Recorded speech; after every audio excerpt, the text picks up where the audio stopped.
Proverbs chapter 3, verses 5 and 6 states, "Trust in the Lord with all thine heart, and lean not unto thine own understanding. In all thy ways acknowledge him, and he will direct thy path." Hello, and welcome to the program. This is From Sickness to Health. I'm your host, Rico Hill, and this is the blue guy, Sickness himself.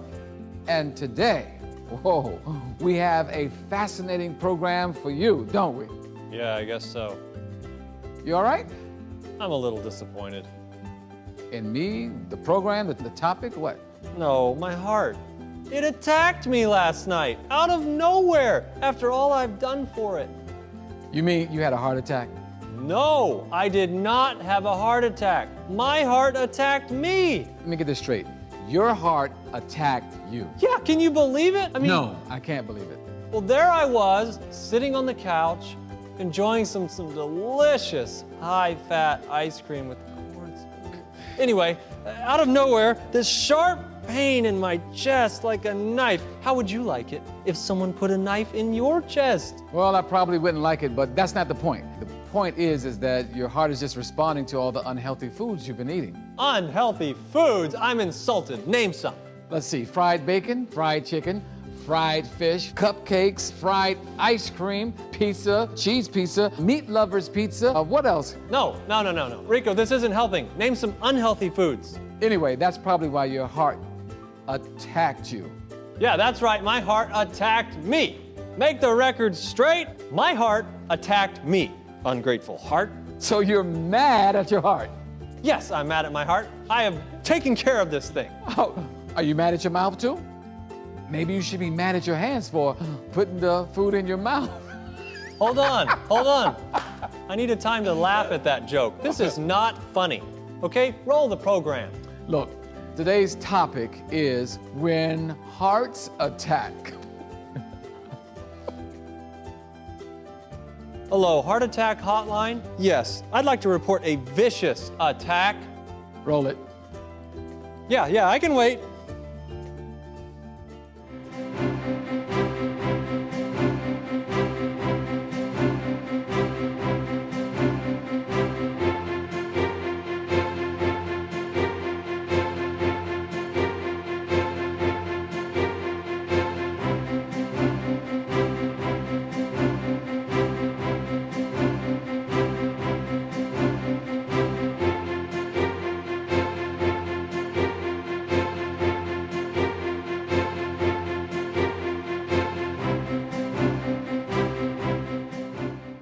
Well, thank you so much for joining us here in the studio of From Sickness to Health. Oh, I cannot tell you how excited I am about today's program.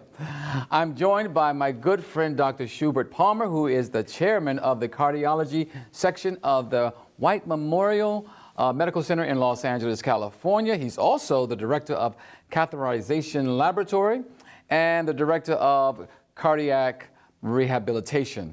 So he's very busy, but he made time today to come and be with us. So we thank you for being here, Dr. Palmer. Delighted to be here. Oh, it's exciting, isn't it? Anytime you're talking about the heart, I am excited. Exactly, because, you know, Dr. Palmer, this is a subject that he has committed his entire life to. This is his life's work.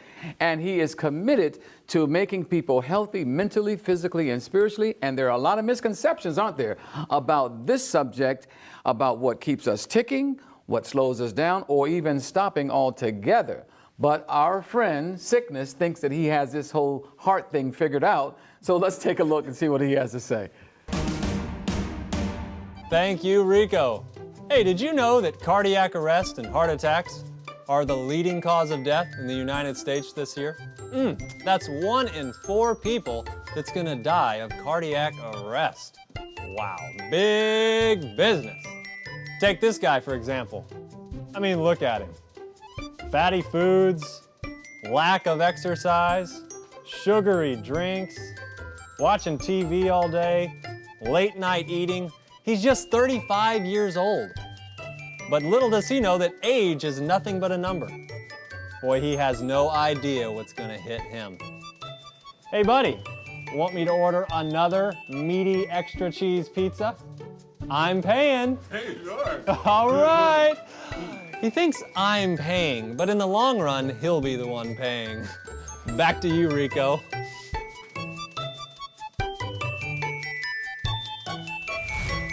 Wow.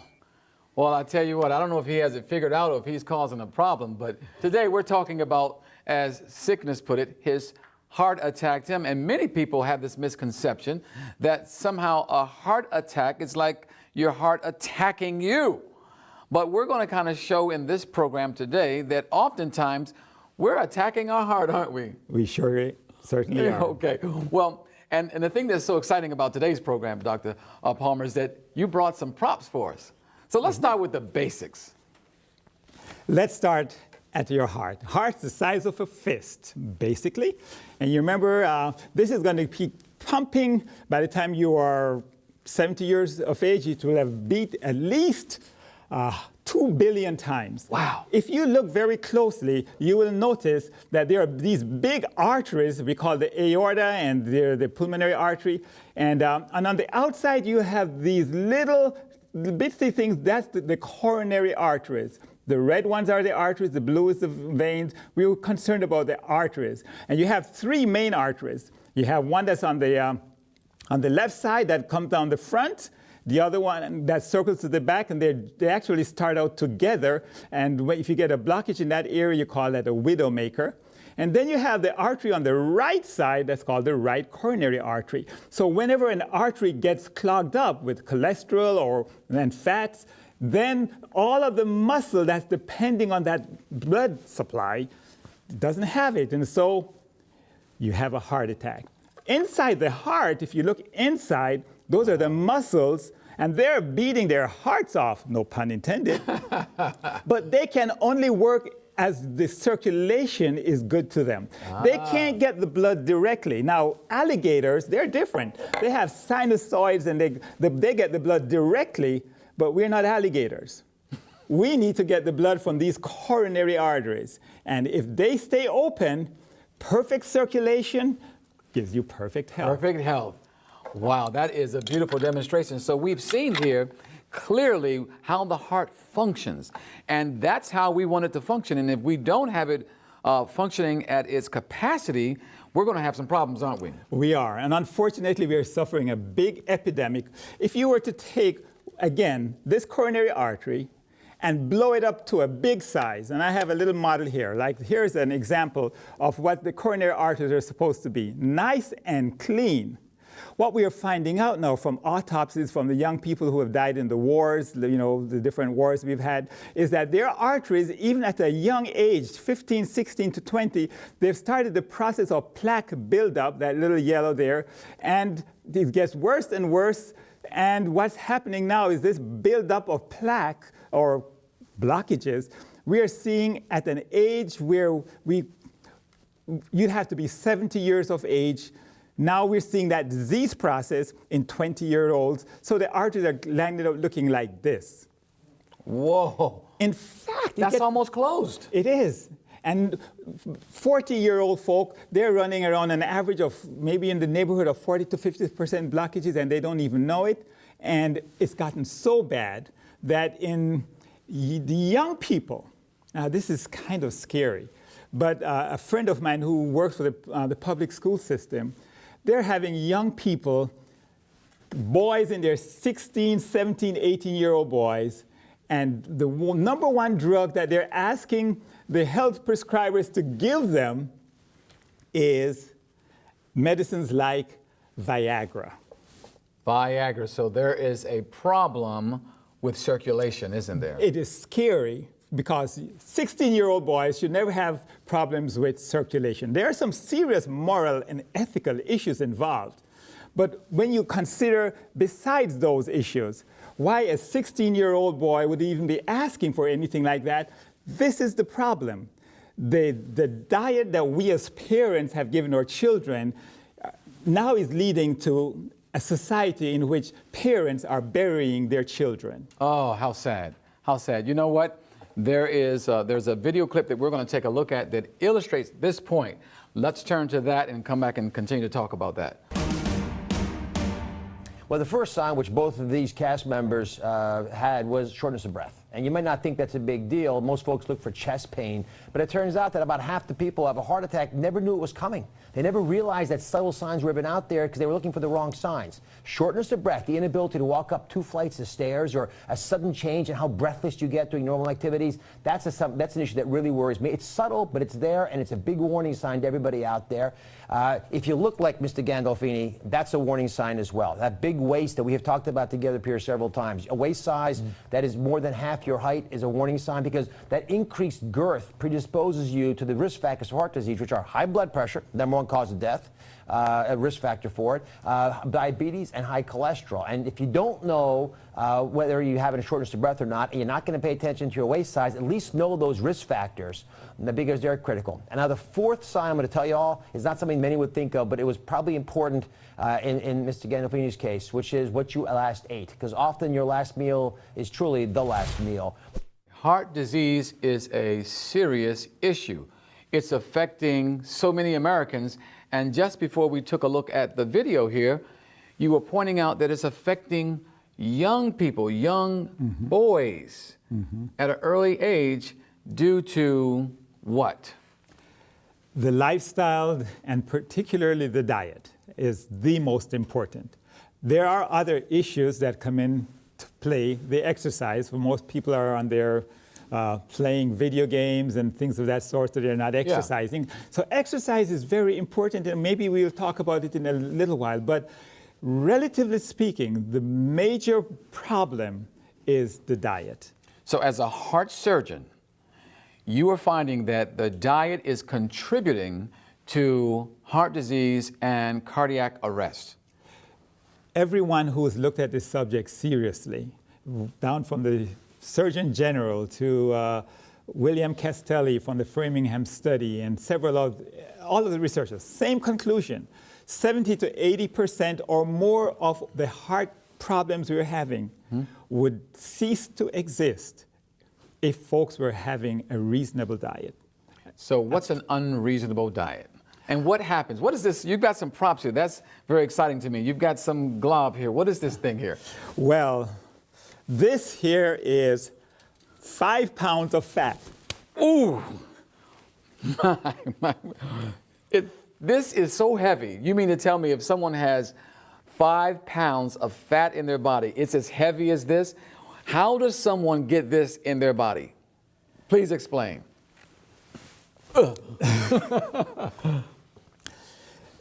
This all comes from what comes through here. Okay? Whoa. The food we eat, coupled with the exercise we do not have, directly leads to this little issue here. As we look at the obesity trends in America, we have found some very interesting things. The map has just gradually lit up in terms of the percentage of overweight and obese the population. So much so that the average seat that we sit on now is 22 inches wide. It used to be 100 years ago 17 inches. So it went from 17 inches to 22. To make accommodation for or increasing girth. So people are getting bigger. It is. And the most serious trend is that children, the obesity rates in children are off the scale. Wow, wow. So when we look at fat, let's make this real practical for people. Because, you know, I was sharing with someone the other day, and I said, you know, you have to be careful of processed foods. And the person said, I don't even eat processed foods. And then I shared what a few processed foods were, and she ate all of them. So sometimes people don't know what we're talking about. We say fatty food. They'll say, well, I don't eat any fatty foods. Let's get some examples here of how we go from this, which goes in the mouth, to this. Take a look here. This is the amount of fat that you'll see in 1 cup of skim milk. A skim milk? Skim milk. This is in 1 cup of whole milk. This is almost full. Now, skim milk tastes pretty nasty, I must confess, personally. Yes. I would much rather this. But there's even a better way, and that is, as we talk about fats, you have the good, the bad, and the ugly. All right. And this is pretty much bad fat. Okay. Here is another example. This is 3 ounces of a 3-ounce fish serving. And then here we have, this is a 3-ounce chicken roasted, no skin. That's halfway full. Halfway full. And that's the best part of the chicken. So, and this is the best part of the chicken, Yeah. but this is the not breast without the skin. without the skin. But this isn't going to affect my heart, is it?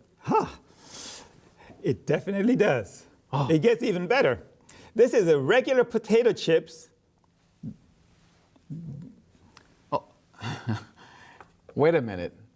This is completely full of fat, and you're saying this is 12 to 20 chips, 1 ounce? But people love their potato chips. They sit on the couch, they watch the game, and they eat bowls and bowls of them, and they dip them in something that also has fat. Well, as I tell my patients, you enjoy this kind of food? I said, it's bad for you, but it's good for me. As a heart surgeon. Here we go with, this is the small size of French fries. That's the amount of fat in a small serving of French fries. Hold up. This is mind-blowing to me. This is a small serving of French fries. We're not talking about like when they are extra supersized in some way. This is the smallest version that you can get, and it fills up a complete test tube right there. But I want to make sure that we understand this, because someone said, well, that's a small test tube of fat. How could this be a bad thing? But you're saying it is. It is, because that has to go somewhere. And as you study the circulations, we find out that they land up in the process. Of course, it goes to the liver and then from there on, but it lands up many times in these arteries, the cholesterol, and the fats land up somewhere. So when you're going in as a surgeon and you're looking, now most people have never looked inside of a heart. You do it every day, all the time, yes? We do. And what you're seeing is the stuff that we don't think is actually going anywhere except into our stomach is ending up in our hearts, and it's causing major, major problems. You are what you eat. Garbage in, garbage out. Mercy. Quality in, quality out. Take a look at this one. This is for one hot dog. What kind of a hot dog? A dead dog. A dead dog, hot dog. Okay. And here's my favorite. This one's coming out the thing. It's come on, yeah. But how about the quarter-pound cheeseburger? A quarter-pounder of cheeseburger. Here is the fat in a quarter-pound cheeseburger. I'm going to need your help. Help me there. Okay. And that, and that, and that. I'm sorry, you mean one of these? So all three. This is 3 quarter pounders of cheese. One serving. This is one serving. A quarter-pound cheeseburger. You know what? I'm going to hold these right here. Because there are a lot of people on the street. There are a lot of people on the street who are actually eating this, and they don't know what we're talking about. So let's go hear from them and come back and finish the discussion. Let's take a listen.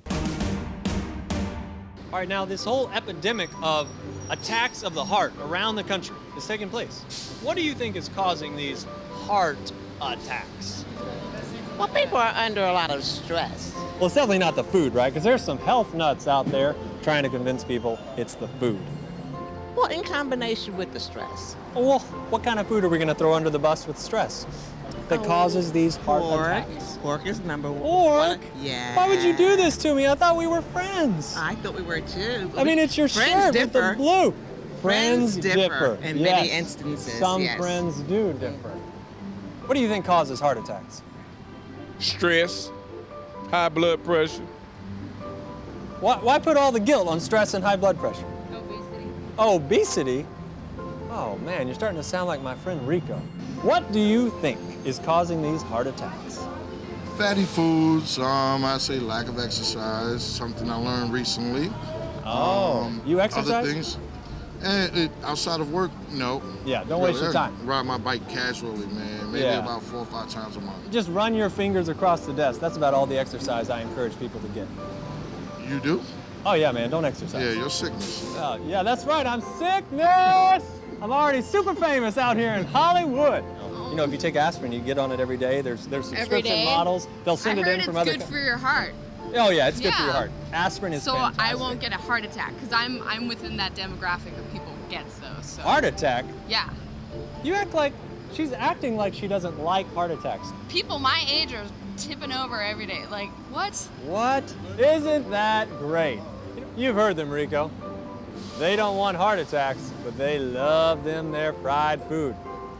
Finger licking, mouth watering, artery clogging fried food. Steak, chicken, French fries. People are eating everything, but they don't have a clue that they're really setting themselves up to visit someone like you, aren't they? No, they don't. And, what are the numbers? What are the numbers like on this? Every 30 seconds in this country, somebody dies from a cardiovascular disease. That works out to a person dying from heart attacks, high blood pressure related symptoms, and so on. Every 30 seconds. Heart attack works out to every minute. Every minute somebody is dropping dead from a heart attack. Up to 40% of folks that get this heart attack are dead within an hour. And for at least half of them, their very first symptom of having heart trouble is sudden death.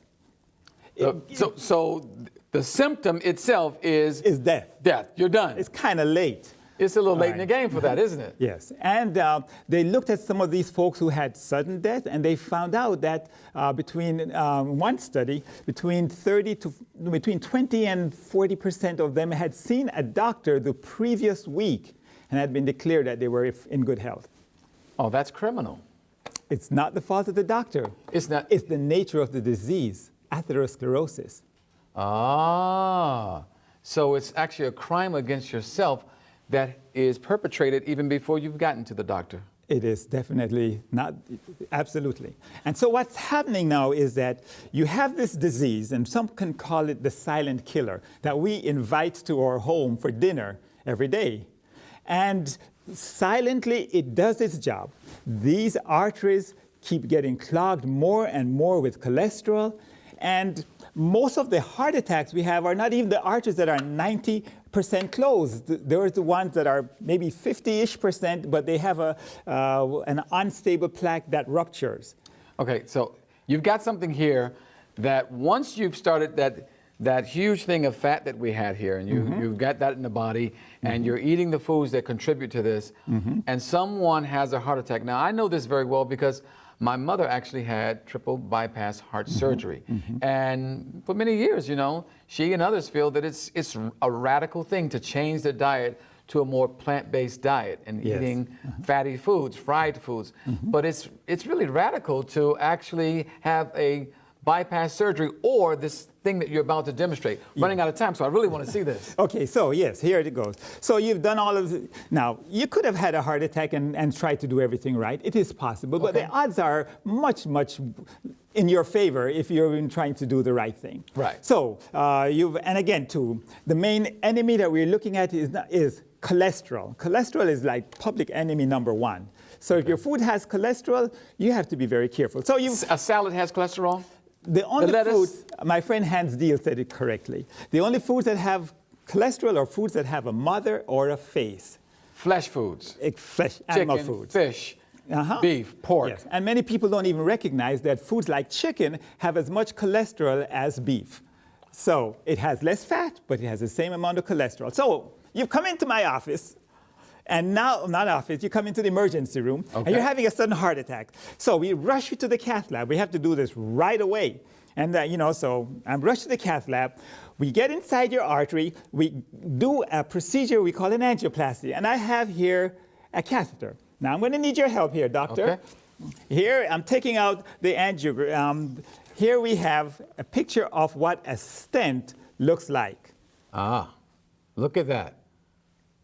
And so we have to get this stent positioned right across the blocked artery, wherever that is.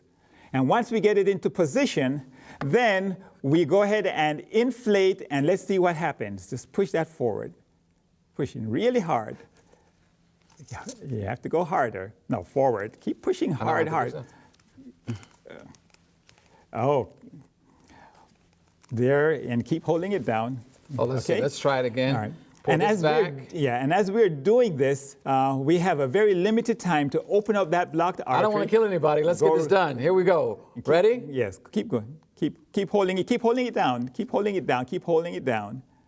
And you can see that there's a stent there that's trying to squeeze itself open. Ah, look at that. See and if we, he's working very hard over here.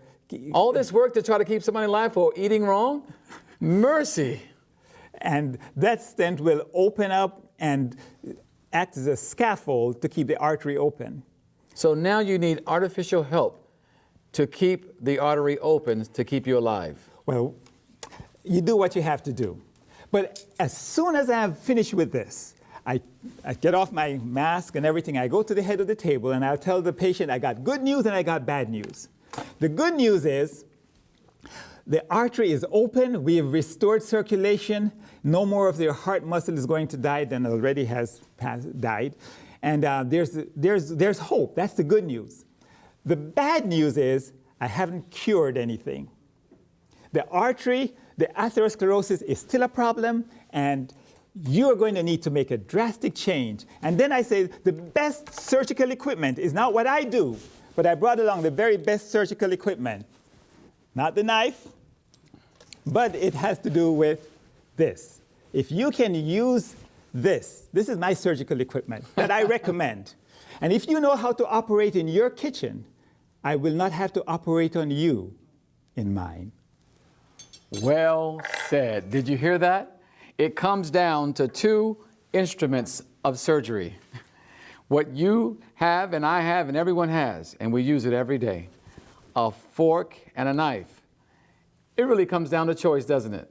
It's all a matter of choice. It's a matter of choice. Well, continue to tune into our program where we share with you the things that you can do to live a heart-healthy life, and you don't have to go under the knife. I would prefer this knife over your knife any day. Until next time, we thank you so much, Doctor, for being with us and sharing this information. Tune in again on From Sickness to Health. Isn't it great to come to the knowledge of the truth? A problem so huge with a solution so simple? To think that making some changes here and there can actually prevent heart attacks and even reversing heart disease. I don't know about you, but this does my heart good.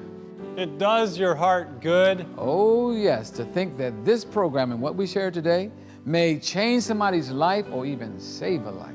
Well, it gives me heartburn. Heartburn. Healthy folk and all this healthy eating talk gives me heart palpitations. And you know what? I do not think for one moment that people are going to listen to you or this program. Well, you sound a little angry, but anyway, you know, I'm reminded of Proverbs chapter 17, verse 22 that says, "A merry heart doeth good like a medicine." Friends, we ought to care for our bodies, what we put in them and what we do with them. Cardiac arrest is a very serious matter affecting the lives of millions of Americans and their families. With simple lifestyle changes, we can reverse this, live a longer, happier, more fulfilling life. Well, that's our program for today, but I want to leave you with this. 3 John 2 says, "Beloved, I wish above all things that thou mayest prosper and be in health." I'm Rico Hill, your host. And I'm Blue Guy Sickness. Be healthy. Maranatha.